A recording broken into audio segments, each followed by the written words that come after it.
જોત આપણે નાડોદ થી લાવીશું, હર્ષિદ માની મૂર્તિ હોય તો એની જોત આપણે ઉજ્જૈન થી લાવીશું। એમ 51 શક્તિપીઠમાંથી એના મૂળ સાનિધ્યમાંથી જોત લાવી અને એક જોતમાં પ્રસ્તાવિત કરવાની, એક જ જોતમાં પરિવર્તિત કરવાની અને એ શક્તિપીઠનું મહાશક્તિપીઠ એટલે ભવાની ધામ અને એ ભવાની ધામ સંસ્થાન નિર્માણ માટેના સંકલ્પ નીકળે છે।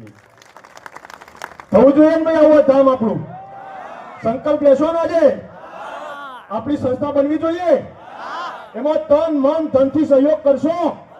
ભવાની ધામ માટે આ લડત લડવા, સામાજિક ચેતના લાવવા અને વિચારધારાને વેગવંતી કરવા માટે રાત દિન ઉજાગરા કરશો। આ લક્ષ્ય, આ સ્વપ્ન મારું તમારું નહીં પણ આવનારી પેઢીની સુખાકારી માટે।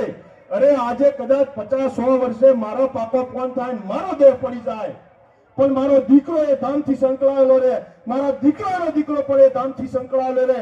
એમ આમ આ સમારંભની અંદર ઉપસ્થિત તમામ બંધુઓ એની આવનારી પેઢીઓની પેઢીઓ એ એકતાને ખંડિત ના કરી શકે એવા ધામનું નિર્માણ અને એટલે ભવાની ધામ અને એ ભવાની ધામના નિર્ધાર સાથે નીકળ્યા છીએ। આવનારા સમયની અંદર